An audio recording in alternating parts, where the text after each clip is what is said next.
Hello. তো দেখো, class 11 semester 1 আমরা ভেক্টরটা পড়ছিলাম এবং ভেক্টরের যে বিভাজন, সেই ভেক্টর বিভাজন সম্পর্কে আগের ক্লাসে আমরা পড়েছিলাম। আজকে আমরা যেটা পড়বো সেটা হচ্ছে বিভাজন প্রক্রিয়ায় বহু ভেক্টরের সংযোজন। মানে যদি দুইয়ের বেশি ভেক্টর থাকে তখন যদি আমরা তাদেরকে সংযোজন করতে চাই, তাহলে আমাদের যেটা বেস্ট মেথড হবে সেটা হচ্ছে বিভাজন প্রক্রিয়ায়। মানে ভেক্টরগুলোকে প্রথমে আমরা লম্ব উপাংশে বিভাজন করে নেব। তাহলে কি হবে, যদি মনে করো আমাদের কাছে অনেকগুলো ভেক্টর থাকে এবং তাদেরকে যদি আমরা লম্ব উপাংশে প্রথমে বিভাজন করে নিই, তাহলে আহ, দুটো পারপেন্ডিকুলার কম্পোনেন্ট পেয়ে গেলে তখন সেগুলোকে যোগ করতে অনেক সুবিধা হবে। ওকে। তো দেখো আমি বিষয়টা কি বলতে চাইছি, এর আগে দেখো দেখো আমরা ত্রিভুজ সূত্র বা সামান্তরিক সূত্র পড়েছি। সামান্তরিক সূত্রের সাহায্যে দুটো ভেক্টরের যোগ করা যায়, ত্রিভুজ সূত্রের সাহায্যেও দুটো ভেক্টরের যোগ করা যায়, বহুভুজ সূত্রের সাহায্যে দুইয়ের বেশি ভেক্টর যোগ করা যায়। কিন্তু বেসিক্যালি যে বহুভুজ সূত্র বা ত্রিভুজ সূত্র, সেগুলো বেসিক্যালি জিওমেট্রিক্যাল ফর্ম।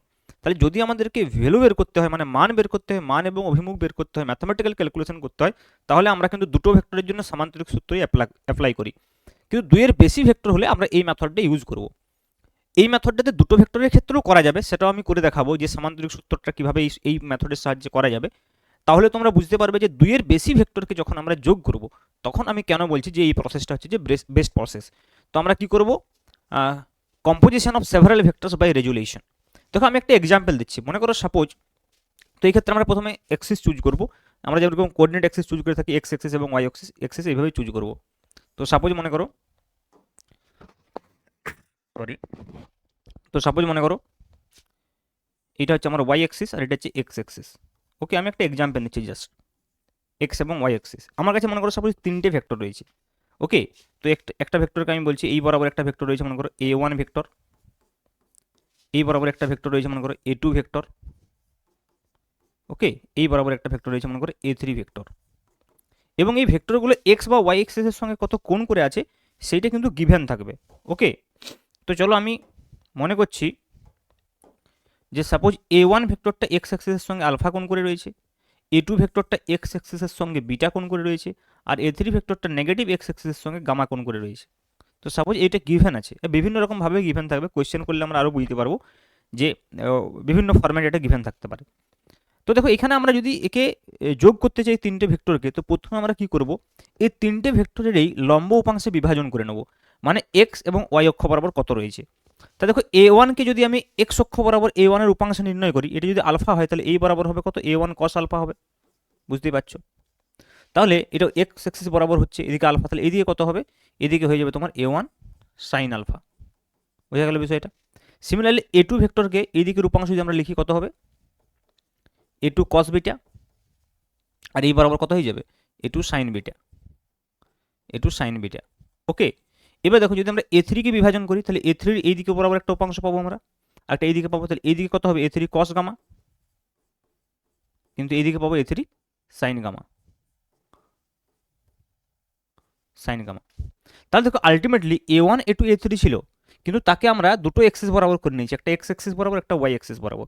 তাহলে আমি বলতে পারি যে এক্স অক্ষ বরাবর যেটা হয়েছে সেটাকে আমি যদি মানে A1 A2 এবং A3 উপাংশগুলো যেগুলো এক্স এক্সিস বরাবর রয়েছে, সেগুলো যদি আমি AX দিয়ে রিপ্রেজেন্ট করি, তাহলে বলো AX ইকুয়াল টু আমরা কি লিখতে পারবো, AX ইকুয়াল টু লিখতে পারবো দেখো A1 cos alpha plus A2 cos beta. এটা দেখো অপোজিট আছে, তাহলে এটা মাইনাস লিখে দেবো, মাইনাস A3 কস গামা। তো এইটা আমরা অলরেডি AX পেয়ে গেছি, মানে এক্স অক্ষ বরাবর যে উপাংশের মান। তেমনি ওয়াই অক্ষ বরাবর যদি আমরা বলি ওয়াই অক্ষ বরাবর তিনটে দেখো পজিটিভ ওয়াই এক্সিস বরাবর আছে, তাই তিনটেকে যদি আমরা পরপর যোগ করি তাহলে কী কী পাবো, A1 sine alpha plus A2 sine beta plus A3 sine gamma. এবার দেখো এই যে এক্স আর ওয়াই অক্ষ বরাবর পেয়েছি, তাহলে আমি বলতে পারি যে এই বরাবর যেটা আমাদের রয়েছে সেটা হচ্ছে AX, আর এই বরাবর যেটা আমাদের রয়েছে সেটা হচ্ছে AY।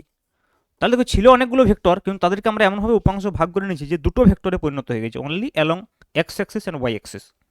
এখন এই দুটোকে যদি আমরা যোগ করতে চাই, তাহলে এদের যে লব্ধি হবে সেটা সিম্পল আমরা সামান্তরিক সূত্র থেকে করতে পারবো। ভেবে দেখো, তাহলে এই বরাবর এদের লব্ধি হবে, তাহলে সেই লব্ধিটাকে যদি আমরা এ দিয়ে প্রকাশ করি, তাহলে এ ইকুয়াল টু কত হয়ে যাবে, এ ইকুয়াল টু হয়ে যাবে root over of AX square plus AY square. Simple.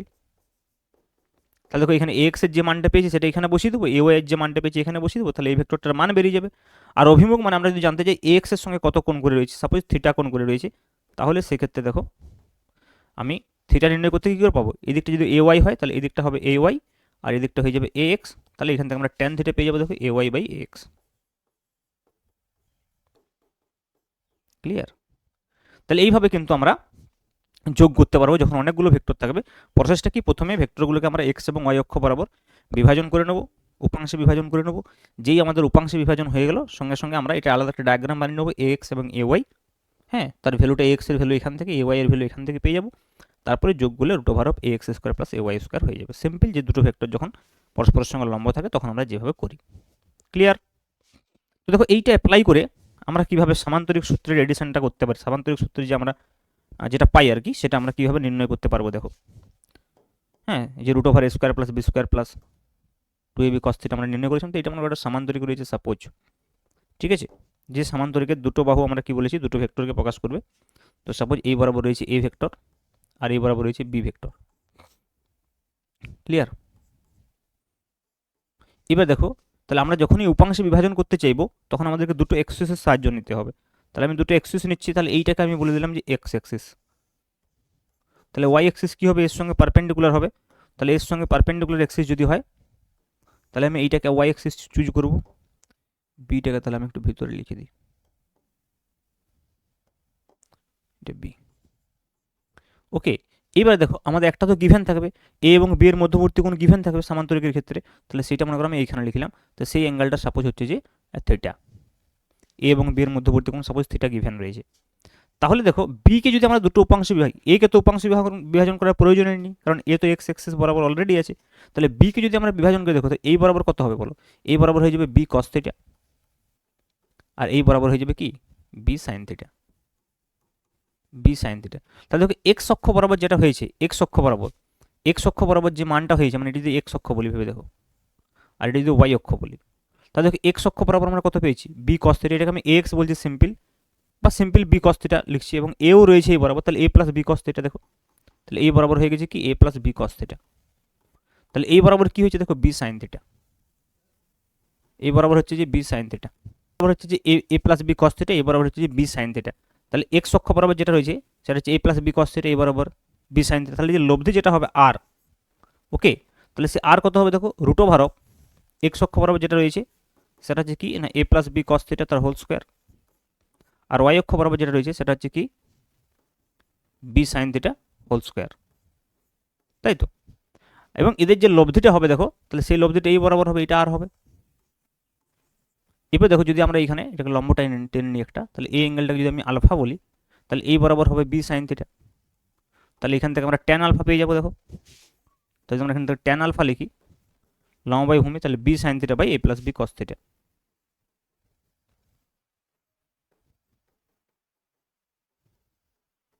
তাহলে নিশ্চয়ই বুঝতে পারছো যে কীভাবে এটা করতে হবে। ওকে, তো এটা যদি আমরা আরও ফার্দার ক্যালকুলেশন করি আমরা যে অ্যাকচুয়াল ভ্যালুটা সেটা পেয়ে যাবো। তাহলে রুট ওভার অফ কী হবে বলে A square plus 2ab cos theta plus B square cos square theta plus B square sine square theta. তাহলে এটা ইকুয়াল টু হয়ে যাবে দেখো রুট ওভার অফ, এখানে আমরা বি স্কোয়ার কমন নিতে cos square plus sine square theta সমান 1 হয়ে যাচ্ছে, তাহলে A square plus B square plus 2ab cos theta. তাহলে দেখো এটা আমরা রেজাল্টেন্টটা পেয়ে গেলাম। এটা কী করলাম আমরা বিভাজন প্রক্রিয়া সংযোজন করলাম, প্রথমে বি ভেক্টরটাকে বিভাজন করে নিচ্ছি। এটাকে কেন বিভাজন করিনি, কারণ এটাকে বিভাজন করার প্রয়োজন নেই, এটা অলরেডি এক্স অক্ষ বরাবর রয়েছে। ওকে, তো সিমিলারলি দেখো আমরা এটা তিনটি একতলীয় ভেক্টর পি, 2p এবং 3p পরস্পরের সঙ্গে 120 ডিগ্রি কোণে আনত, এদের লব্ধি কত হবে। তো দেখো পরস্পরের সঙ্গে কী বলছি 120 ডিগ্রি আনত, তো এখানে এক্সিসগুলো দেয়নি, এক্সিসগুলো আমরা চুজ করবো আমাদের নিজেদের মতো করে, ঠিক আছে।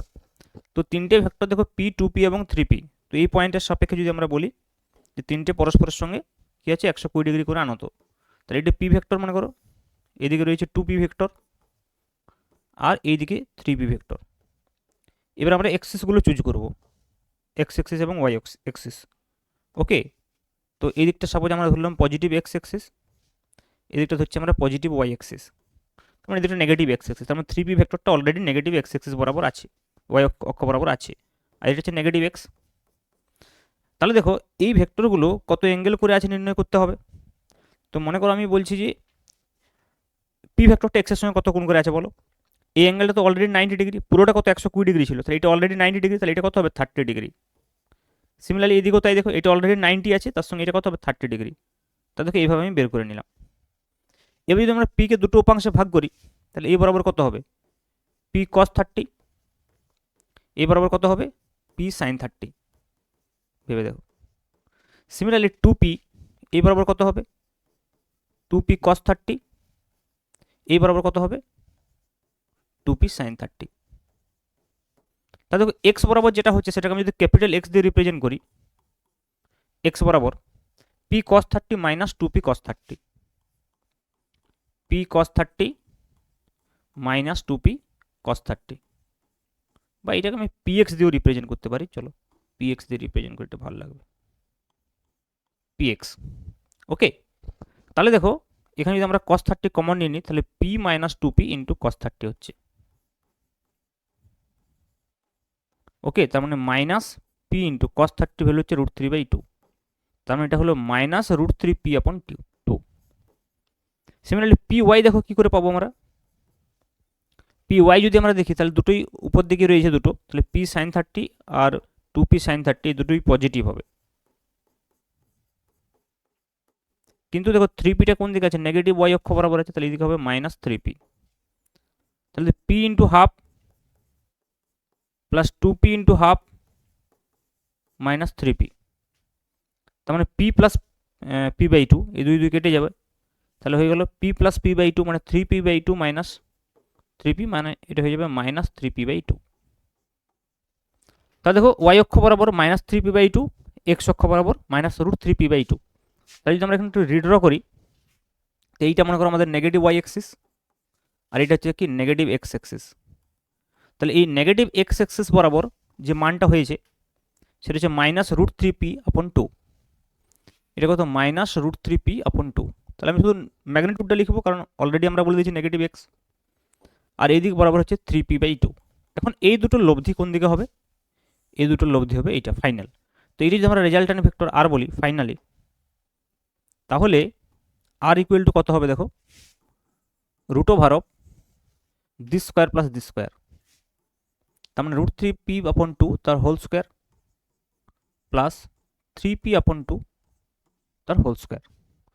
তাহলে দেখো এইটা আলটিমেটলি হবে √3p² 4 প্লাস 9p²/4, তার মানে √ওভার হয়ে গেল 12p²/4, 4 3 12, √3p², তার মানে √3p হয়ে গেল এই রেজাল্টেন্ট।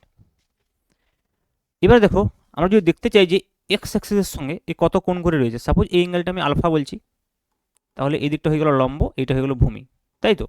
তাহলে লম্ব বাই ভূমি, তাহলে ট্যান আলফা কত হবে বলো, লম্ব বাই ভূমি, লম্ব হচ্ছে যে এইটা মানে 3p/2 বাই ভূমি, তার মানে এটা, তাহলে উল্টে দিলে কত হবে 2/√3p।